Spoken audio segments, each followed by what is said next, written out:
My question is to the Minister for Climate Change and Energy. What is the government's response to the release of today's default market offer, and what action has the government taken to shield Australians from the worst of the global energy crisis? Are there any threats to this action?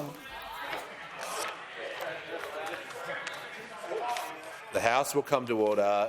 The member for O'Connor needs to be reminded that it is not the time before the minister has spoken to say a word. The member for Herbert is not helping either.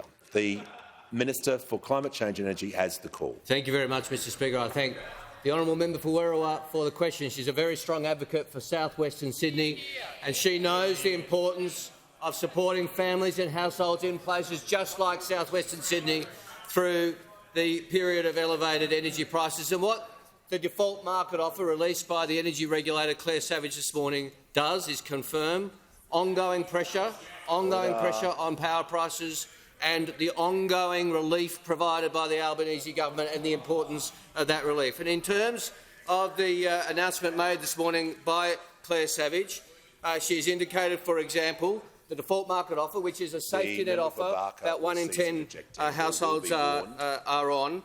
In New South Wales, our home state, we've seen a 21% increase, which compared to what the Energy Regulator indicated to the government was likely of a 40% increase absent intervention.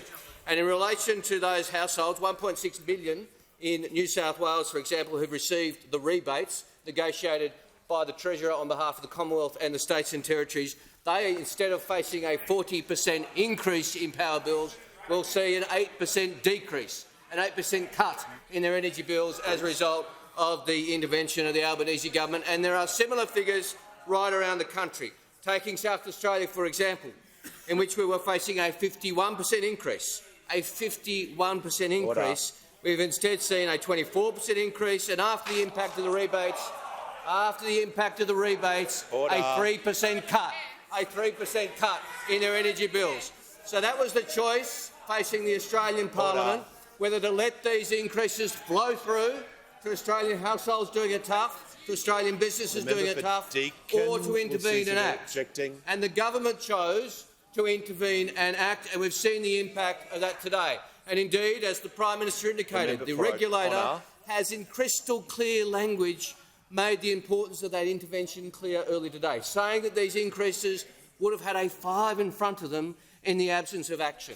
And we've seen a similar response in the Australian Energy Council, who talked about the impact of the rebates. And not only did those opposite vote against, the honourable member asked me about threats, not only did those opposite vote against the intervention, the Leader of the Opposition has doubled down, not admitted they got it wrong, and said he would rip up this intervention if he became Prime Minister. He would repeal the intervention. He would see these power price increases flow through to Australians without any intervention on his behalf, any stepping forward to protect Australians against the impact of these increases. He would just let them rip. That's his policy. Let these increases rip. Well, this government has a different approach. Whether in south-western Sydney or suburbs or regions, anywhere in Australia, this government will intervene to protect you from the impact of these power price rises. We will intervene to ensure support for Australians, while the alternative